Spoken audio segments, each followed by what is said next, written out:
Des modifications rapides de la biodiversité. Modification rapide, biodiversité. La biodiversité, ça veut dire quoi? Ça veut dire diversité bio.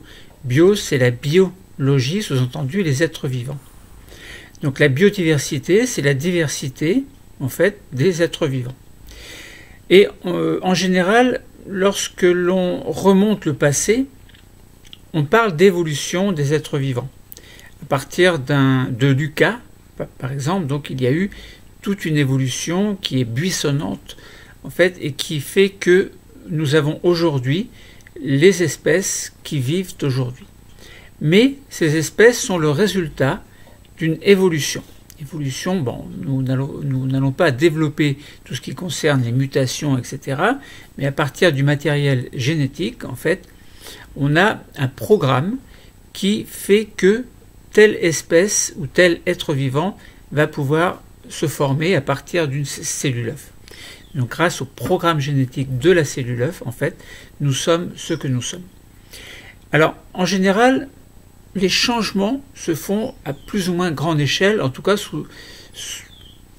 il faut un certain nombre de générations avant que des mutations, entre guillemets, puissent s'exprimer d'une manière constante, en fait, d'une manière régulière au sein d'une espèce. Il existe des cas, toutefois, où cette biodiversité, donc cette diversité du vivant, par exemple, se fait de manière très rapide sur 1-2 générations. Nous allons prendre deux exemples, l'exemple des moustiques et l'exemple des pinsons des Galapagos. Concernant l'exemple des moustiques, nous allons voir que des moustiques peuvent acquérir en très peu de temps une résistance aux antibiotiques. Concernant les pinsons, on va voir que à partir d'un couple dont les individus proviennent de deux espèces différentes, on peut obtenir, exceptionnellement évidemment, mais de manière tout à fait naturelle, une troisième espèce. Donc nous parlerons de Big Bird. Donc nous allons en parler tout à l'heure. Commençons par... Alors, on se dit avant de commencer, bon, on pourrait penser que les populations qui nous entourent ne changent pas. Oui, elles changent. Bon, elles changent en général, je vous l'ai dit, sur plusieurs générations, il faut du temps. Bon, il faut laisser le temps au temps. Bon. Alors, donc on se pose le problème, quel changement de la biodiversité génétique et spécifique peut-on mettre en évidence?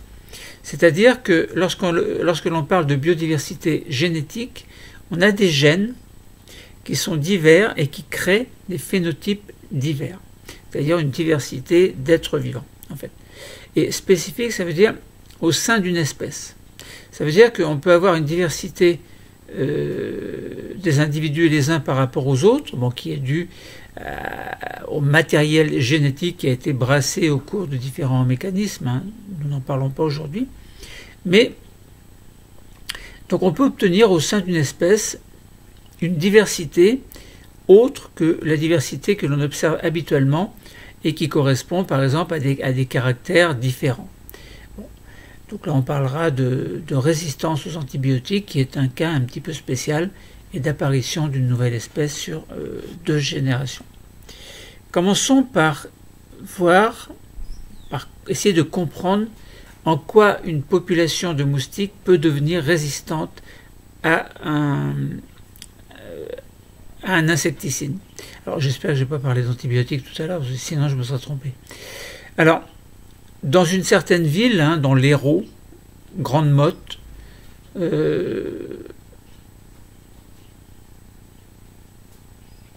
dans les années 65 à peu près, donc c'est une région humide, et il y avait des moustiques, et un des problèmes majeurs dans cette zone humide était d'éradiquer un moustique qui s'appelle Culex pipiens. Alors Culex, c'est le nom de genre que l'on écrit avec une majuscule, et pipiens, c'est le nom de l'espèce.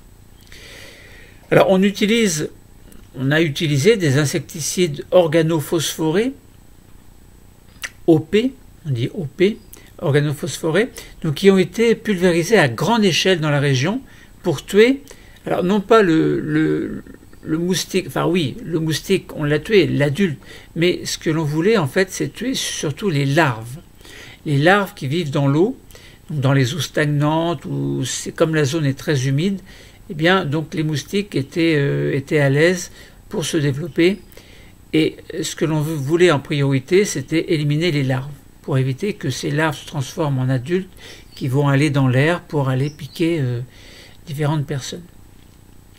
Alors, mais on s'est aperçu au bout d'un certain nombre d'années que ces insectes devenaient résistants aux insecticides.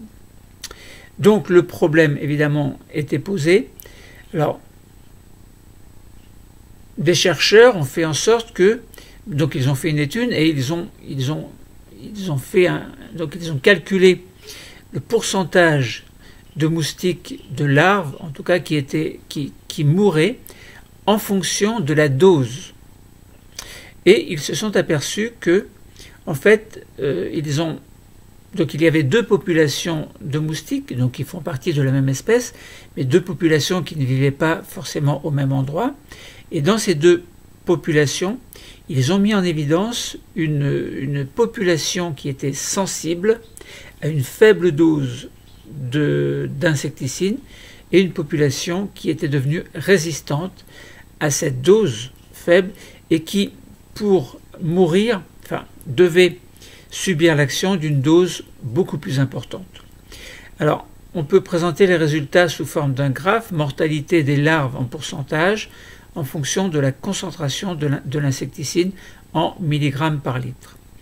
On s'aperçoit que, donc concernant la mortalité des larves selon la dose d'insecticide employée, que alors on peut avoir 1, 50 ou 99% de morts, voire 100%. Pour une dose de 10 puissance moins 3, alors je dis en milligrammes par litre, je ne vais pas répéter à chaque fois, donc pour une dose de 10 puissance moins 3, les moustiques ne mourraient pas. 50% de moustiques sont morts pour une dose qui était un tout petit peu supérieure à 10 puissance moins 3. Et puis pratiquement tous les moustiques, donc toutes les larves sont mortes pour des doses d'insecticides qui étaient encore un petit peu supérieures à 10-3. Donc situées entre 10-3 et 10-2, mais loin de 10-2, plus proche de 10-3, ce qui fait qu'avec des doses comprises entre 10-3 et un petit peu plus, on arrivait à détruire toutes les larves. Voilà, donc ça c'était la population qui était sensible à des faibles doses, alors très certainement d'organophosphorés, OP. Alors, donc voilà, concentration de l'insecticide, faible dose, destruction de l'ensemble des moustiques. Et puis, on s'est aperçu que ailleurs, pas très loin de cet endroit, on a fait l'étude sur une autre population, la même espèce, mais une population qui était ailleurs, et on s'est aperçu qu'il fallait des doses plus élevées pour détruire les insectes. Alors, on réussissait à les détruire, mais il fallait des doses beaucoup plus importantes, qui allaient jusqu'à 1 mg par litre. Donc, dose qui était située entre un petit peu moins de 10-1, donc 0,1, et en allant jusqu'à 1. Là, on réussissait à éradiquer en tout cas à détruire, jusqu'à 99% de la population. Mais si on mettait une dose, par exemple, de 10-2, il ne se passait rien. Alors, bien sûr, les souches résistantes mouraient. S'il y en avait par hasard qui avaient migré, par exemple, d'un endroit à un autre et qui se retrouvaient sur le site de la population qui était résistante, eh bien, à ce moment-là, donc, les souches sensibles mouraient. Mais les résistantes, dans cette deuxième population, ont résisté à des doses beaucoup plus importantes jusqu'à finalement être détruites. Alors, ce qu'il faut retenir, c'est que, ce qui est important à comprendre, c'est que on a deux populations des mêmes moustiques, donc Pipiens, espèce Pipiens, situées à deux endroits différents. Une souche est sensible pour des doses faibles du même insecticide, une souche est résistante et pour les détruire, il faut augmenter la dose, donc la quantité d'insecticide. Donc voilà. Maintenant, on peut se poser la question, pourquoi est-ce que ces moustiques ont développé une résistance? Donc là, on est dans changement de la biodiversité, mais est-ce que c'est dû à des phénomènes génétiques au sein de l'espèce? Alors, les chercheurs ont fait une analyse de l'ADN des deux phénotypes S sensible et R résistant. Alors, le phénotype, juste un petit rappel, c'est ce qui résulte de l'expression du génotype. On prend un gène spécial qui va s'exprimer, va donner une protéine qui sera appelée de manière générale phénotype moléculaire. Cette molécule va interagir dans le métabolisme au niveau d'une cellule. Au niveau de la cellule, on parle de phénotype cellulaire. Et les cellules, un ensemble de cellules constitue un organisme. À ce moment-là, on parle de phénotype macroscopique. Donc si on parle des moustiques, quand on regarde un moustique, on voit son phénotype macroscopique qui est la résultante de l'expression d'un ensemble de gènes provenant d'une cellule œuf. Donc l'analyse de l'ADN des deux phénotypes sensibles et résistants a montré donc des différences entre eux, dont une différence importante au niveau d'un gène que l'on appelle EST2. Alors, il n'y a pas que EST2. On pourrait trouver des articles où on nous explique très bien les choses, mais là, on va garder une explication très simple. Donc, EST pour estérase. En fait, c'est la cholinestérase, qui est une enzyme, en fait, qui est impliquée dans l'influx nerveux, dans la transmission de l'influx nerveux au niveau de synapses chez le moustique. Alors, donc ce gène EST2 est impliqué dans la résistance aux insecticides de manière de telle sorte que cet insecte, donc les larves, ne meurent pas. Alors, on a en fait un chromosome. Alors, chez les moustiques de phénotype S, donc sensibles, on a un chromosome. En fait, ce serait le chromosome, donc un certain chromosome, qui porte un gène, donc le gène que l'on appelle EST2, est pour estérase, et ce gène est en un seul exemplaire sur ce chromosome. Concernant les souches résistantes, très étrangement, ce gène étant à plusieurs exemplaires sur le chromosome. Alors, donc, on pourrait expliquer le mécanisme précis d'action par rapport à ces gènes, donc qui, lorsqu'ils s'expriment, vont donner donc des protéines qui vont interagir dans ce que l'on appellera l'influx nerveux. Bon, je ne vais pas expliquer, mais peut-être que sur un autre article, je pourrais vous expliquer le mécanisme. Donc, avant l'épandage d'insecticides, la forme simple du gène EST2 était très majoritaire dans la population de moustiques, et la forme plus complexe, c'est-à-dire là où il y avait un grand nombre de gènes EST2 sur un même chromosome, eh bien, donc cette forme complexe était rare. Et la situation s'est inversée ensuite, de la forme simple à la forme. Donc la forme simple, on a basculé sur la forme complexe, si bien que on voyait là l'origine génétique de la résistance à l'insecticide. Bon, voilà. Donc on pourrait donner un petit peu plus de détails, si vous voulez. En fait, il se passe quoi? C'est le rôle de l'acétylcholinestérase qui va agir dans la transmission synaptique. On peut avoir des situations d'un moustique qui est sensible aux antibiotiques. Ça veut dire quoi? Ça veut dire que dans le cas normal, en fait, si on prend un cas normal, un moustique, qui ne subit pas l'action d'insecticide. Alors si je dis antibiotique, attention, c'est pas antibiotique, c'est insecticide, je me mélange les... Bon. on a un influx nerveux qui arrive au niveau d'une synapse. Alors, cet influx nerveux va faire en sorte que un neurotransmetteur va être libéré dans la fente synaptique avant d'aller se fixer sur un récepteur du neurone post-synaptique. Autrement dit, un neurotransmetteur se fixe sur un récepteur. Ce neurotransmetteur, c'est l'acétylcholine. Donc on dit que c'est une synapse cholinergique. Et en fait, dans cet espace synaptique, il y a des enzymes que l'on appelle acétylcholinestérase, et ces enzymes vont pouvoir fixer de manière spécifique le neurotransmetteur acétylcholine et le dégrader. Si bien que lorsqu'il y a un influx nerveux, il y a une libération dans la fente synaptique d'un certain nombre de neurotransmetteurs, donc acétylcholine, qui vont aller se fixer en partie sur les récepteurs pour propager l'influx nerveux, mais ces neurotransmetteurs peuvent être en excès. Donc cet excès, en fait, va être détruit grâce à l'enzyme acétylcholinestérase. Donc il va dégrader tout simplement le récepteur, le neurotransmetteur qui va pouvoir éventuellement être réabsorbé au niveau du neurone présynaptique.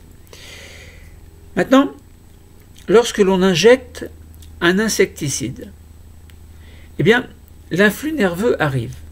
Des neurotransmetteurs acétylcholine sont libérés dans la fente synaptique et vont aller se fixer dans l'espace, au niveau des récepteurs du neurone post-synaptique. Les organophosphorés, c'est-à-dire les insecticides, vont venir se fixer de manière spécifique sur l'enzyme acétylcholinestérase, donc qui provient du gène dont on a parlé précédemment, HIST2 ou HIST1 éventuellement. Et donc l'acétylcholinestérase est bloquée. Elle ne peut plus fixer l'acétylcholine et donc ne peut plus dégrader l'acétylcholine. De ce fait-là, il y a un excédent d'acétylcholine qui va se fixer sur les récepteurs, ce qui va amplifier le message nerveux, qui va faire en sorte que le moustique ne supportera pas, ça va devenir dangereux, trop de messages nerveux vont passer et le moustique va mourir. Maintenant, qu'est-ce que la résistance en fait? Si on prend un moustique, donc on a vu le cas des moustiques sensibles, maintenant, comment est-ce qu'on peut expliquer qu'il y ait une résistance? Eh bien, on a toujours le même principe. On a un influx nerveux qui va libérer des neurotransmetteurs. Donc on a l'acétylcholine qui va pouvoir venir se fixer sur les récepteurs post-synaptiques et faire en sorte que le message nerveux se propage. Oui, mais dans les souches résistantes, il y a eu une mutation du gène qui va être responsable de la fabrication, entre guillemets, de la biosynthèse de l'acétylcholinestérase, qui de ce fait-là n'aura plus tout à fait la même forme que l'acétylcholinestérase normale.